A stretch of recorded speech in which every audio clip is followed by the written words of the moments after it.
Pak Dedi, silakan. Ya, Pak Dedi. terima kasih kawan-kawan. Kita bangga sekali dengan hari ini karena apa? Sekali lagi terbukti apa yang diributkan orang selama ini, bahwa pemilu kita ini di bawah pemerintahan sebelumnya adalah pemilu paling brengsek dalam sejarah. Sah. Kenapa saya katakan begitu?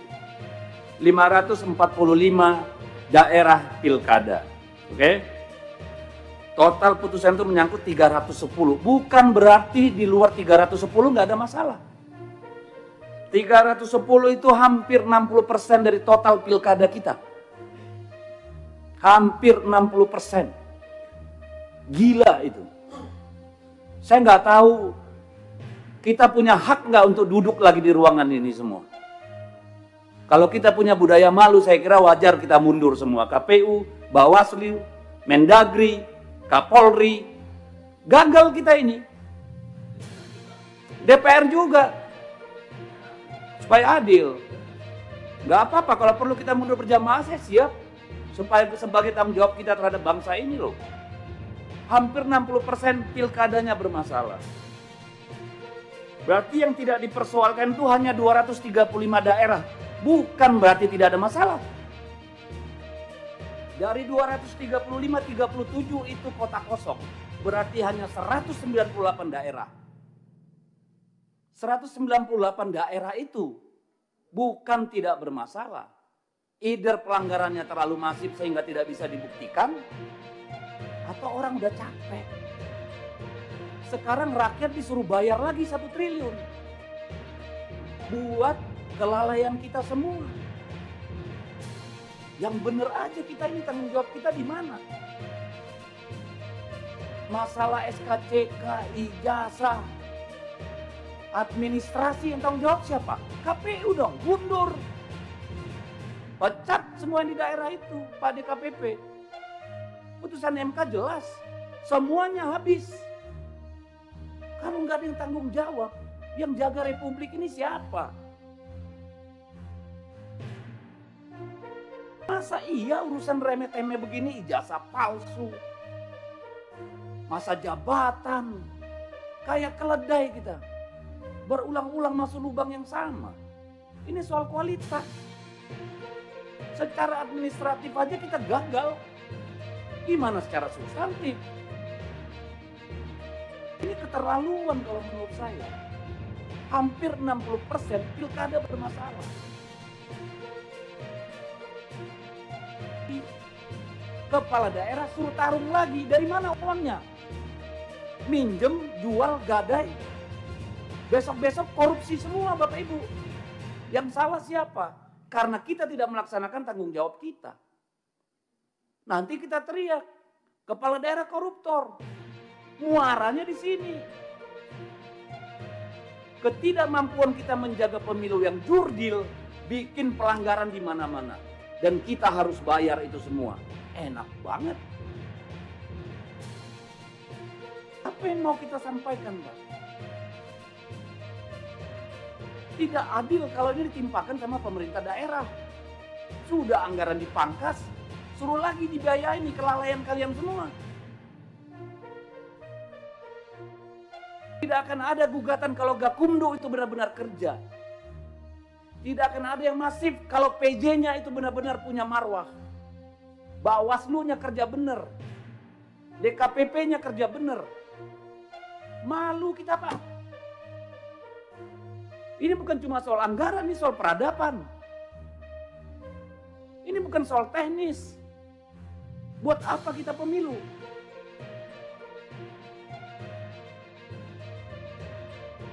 Jadi kalau Pak Ketua KPU nggak merasa bersalah, Pak. Nggak tahu lagi saya, Pak. Kalau Bawaslu menganggap ini bukan salahnya dia, bingung saya. Kalau Kemendagri nggak merasa ada kekurangan di pihaknya, wah kebangetan. Demikian juga Polri. Apa kita diskusi anggaran? Anggaran Kemendagri aja potong. Masa disuruh daerah lagi potong? Nggak adil. Benar, saya berharap ini forum refleksi Bapak Ibu. Yang bener lah kita ngurus negara ini, ngurus republik ini. Masa hampir 60% pilkadanya bermasalah?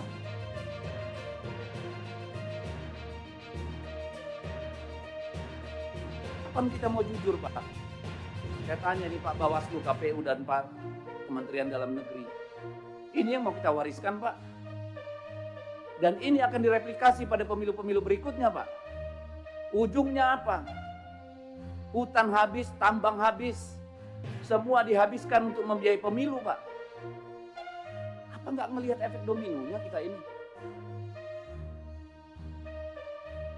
Saya minta tolong, saya keras karena apa? Ini soal bangsa ini. Bukan soal teknis kurangnya anggaran, Bapak Ibu. Siapa yang jamin PSU pertama nanti tidak ada PSU kedua? Kita pernah ngalami sampai 3 kali PSU di Maluku Utara. Siapa yang bisa jamin? Akhirnya kepala daerah yang terpilih pun gak legitimate. Yang milih nanti 20%, 30%. Cari uang lagi mereka untuk money politik. Untuk sembako. Garbage in, garbage out. Sampah masuk, sampah keluar. Kalau mau kita mundur bareng-bareng, ayo mundur. Tanggung jawab sama negara ini. Kayak mana kita ini? Saya nggak merasa punya martabat jadi DPR kayak begini hasil pemilunya, Pak. Jujur aja, Pak. Ibu, saya nggak punya kemampuan untuk menerima ini.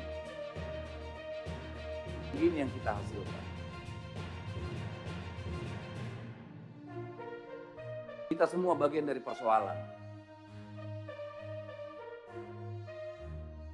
Bukan cuma soal jabatan. Tanggung jawab kita pada anak-anak kita, Bapak Ibu. Masih ada nggak itu di dada kita? Masih ada nggak sih? Yang begini ini mau kita wariskan. Ini anggota DPR nih, semua ini babak belur, Pak. Berdarah-darah, Pak. Kemarin pemilu berikutnya. Apa yang berani bertarung di DPR, Pak?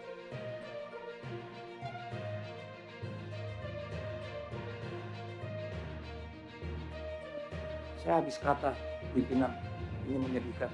Kalau kita tidak melakukan koreksi pimpinan, besok-besok jadi anggota dewan itu perlu 50-100 miliar pimpinan. Jadi kepala daerah butuh 200 miliar. Tolonglah.